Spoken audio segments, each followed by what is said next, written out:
ईसा के जन्म से 327 साल पहले मगध साम्राज्य पर नंद वंश का शासन हुआ करता था। उत्तर में हिमालय से लेकर दक्षिण में गोदावरी तथा पश्चिम में सिंधु से लेकर पूर्व के इतने बड़े मगध साम्राज्य का राजा धनानंद एक लालची राजा था। धन पर आनंदित होने वाले धनानंद ने अपनी प्रजा पर तरह तरह के कर लगा दिए थे। कहा जाता है कि धनानंद ने इसी धन से 99 करोड़ स्वर्ण मुद्राओं का एक विशाल भंडार भर लिया था। वह छोटी छोटी वस्तुओं पे बड़े बड़े कर लगाकर जनता से कर वसूला करता था।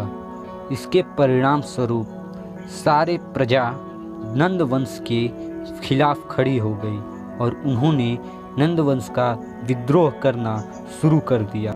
इसी महाजनपद के एक सीमावर्ती इलाके में एक साधारण सा ब्राह्मण चणक रहा करते थे। चणक को हर वक्त अपने देश की चिंता सताती रहती। चणक के एक मृत सत्कार धनानंद के दरबार में एक बड़े ओहदे पर सलाहकार थे। अतः चणक ने सत्कार के साथ मिलकर धनानंद के साम्राज्य को उखाड़ फेंकने की एक बहुत ही अच्छी योजना बनाई। पर इस योजना की खबर देवीदत्त तक पहुंच गई। यह देवीदत्त मगध के राजा धनानंद का एक खास मंत्री था और इसने यह सारी बात धनानंद को बता दी और अपने खिलाफ षड्यंत्र की साजिश सुनकर धनानंद ने मंत्री सत्कार और ब्राह्मण चणक को बंदी बनाने का आदेश दिया और संपूर्ण राज्य में यह खबर फैल गई कि राजद्रोह के आरोप में एक ब्राह्मण को मृत्युदंड दिया जाएगा। और धनानंद ने बड़ी ही निर्ममता से चणक की हत्या कर दी और उनके शीश को बाजार के बीच में टंगवा दिया। और उस कटे हुए सिर को देखकर एक छोटा सा नन्हा बालक बहुत ही विचलित हो उठा था और उसके आंखों से आंसू टपक रहे थे। वह नन्हा बालक और कोई नहीं बल्कि चणक का पुत्र चाणक्य था।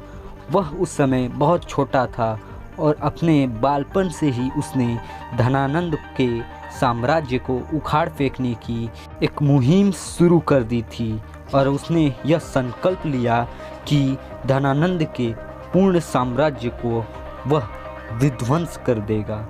डर था या भय, लेकिन चाणक्य ने महाजनपद मगध को छोड़कर तक्षशिला की ओर प्रस्थान किया।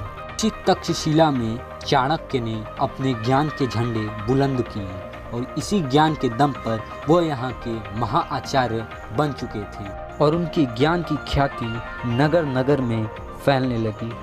पर उनकी नज़र तो एक ऐसे योद्धा को ढूंढ रही थी जो धनानंद और उसके संपूर्ण साम्राज्य का विध्वंस कर दे। और इन्हीं दिनों चाणक्य अपने आश्रम से तक्षशिला विश्वविद्यालय एक जंगल के रास्ते जा रहे थे। तभी जंगल में कुछ बच्चे राजा प्रजा की खेल खेल रहे थे। तभी आचार्य चाणक्य की निगाहें उस राजा बने बच्चे पर जाकर रुक गई। वह यह जानना चाहते थे कि कौन है यह खुले विचारों वाला बालक। चाणक्य उस बच्चे की तरफ बढ़ ही रहे थे कि तभी उस जंगल में एक चीता आ धमका और संपूर्ण बल के साथ उसने चाणक्य पर हमला करने की कोशिश की। तभी वहां से सभी अन्य बालक पलायन कर गए, पर वह जो राजा लड़का था वह वहां से नहीं भागा। उसने तुरंत ही अपने मयान से तलवार निकाली और आचार्य चाणक्य और चीते के बीच एक दीवार बनकर खड़ा हो गया और उसके हमला करने से पहले ही उसने उस चीते को धर दबोचा और उसकी जीवन यात्रा को समाप्त कर दिया। तब यह देखकर चाणक्य उस बालक पर अत्यंत प्रसन्न हुए। तब चाणक्य ने उस वीर से पूछा कि तुमने मेरी रक्षा क्यों की? तुम भी अन्य बालकों की तरह पलायन क्यों नहीं कर गए?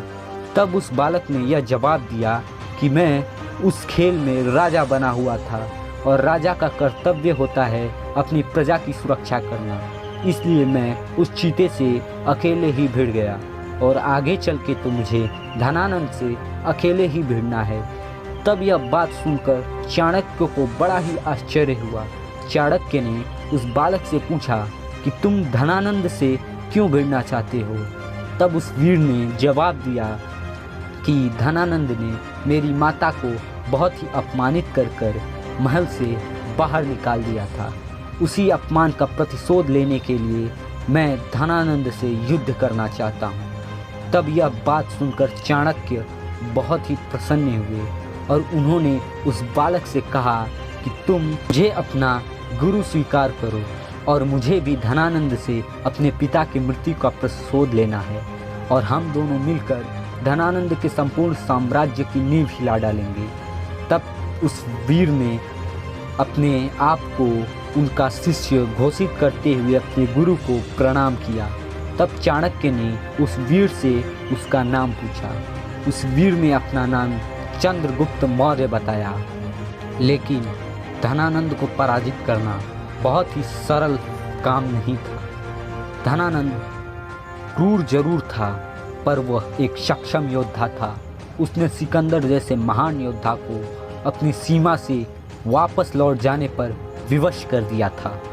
उसके पास मगध की एक विराट और बहुत ही शक्तिशाली सैन्य बल था, जिसमें 1 लाख से भी अधिक पैदल सैनिक, 5000 से अधिक हाथी, 20,000 से अधिक घुड़सवार थे। तो ऐसे में धनानंद के साम्राज्य को टक्कर देने की सामर्थ्य किसमें था? उसके लिए एक सामर्थ्य शक्तिवान व्यक्ति, एक सैन्य और जन समर्थन की आवश्यकता थी। लेकिन चाणक्य इस बात की भली भांति परिचित थे, इसलिए चाणक्य ने चंद्रगुप्त को प्रशिक्षित करना शुरू कर दिया। उन्होंने कई कठिन से कठिन परीक्षाओं में चंद्रगुप्त को अव्वल दर्जा दिलवाया। उन्होंने तक्षशिला में चंद्रगुप्त का प्रशिक्षण शुरू किया और उन्हें एक सक्षम योद्धा बनने की यात्रा में मदद की। चंद्रगुप्त धीरे धीरे हर परीक्षा में अव्वल आते गए और उन्होंने लगातार मेहनत और कठिन परिश्रम से खुद को एक भावपूर्ण योद्धा के रूप में प्रस्तुत किया। वो एक ऐसा योद्धा जो किसी भी योद्धा को परास्त करने का सामर्थ्य रखता हो। अब चंद्रगुप्त की परीक्षा का समय आ गया था।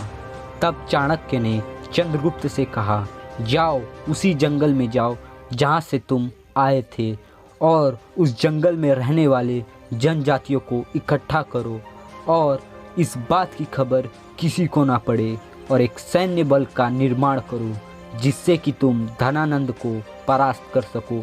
इस वजह से चंद्रगुप्त को अपने गुरु का त्याग कर जंगलों की तरफ रवाना होना पड़ा। परंतु अब वह एक सामान्य बालक नहीं, एक सक्षम योद्धा थे जिन्हें अपने माता के अपमान का प्रतिशोध लेना था और अपने गुरु के पिता की मृत्यु का प्रतिकार करना था। इस वजह से वह जंगलों की ओर निकल पड़े और अपने सैन्य बल को इकट्ठा करने लगे। तो इस वीडियो के भाग 1 में बस इतना ही और अगले वीडियो में हम जानेंगे कि किस प्रकार से चंद्रगुप्त ने अपने सैन्य बल को इकट्ठा किया और धनानंद के साम्राज्य पर धावा बोला। तो आज के लिए बस इतना ही। जुड़े रहिए हमारे साथ और देखते रहिए हमारा channel history and science fact. तो मिलते हैं भाग 2 में। तब तक के लिए अपना बहुत ख्याल रखें और हमारे चैनल को सब्सक्राइब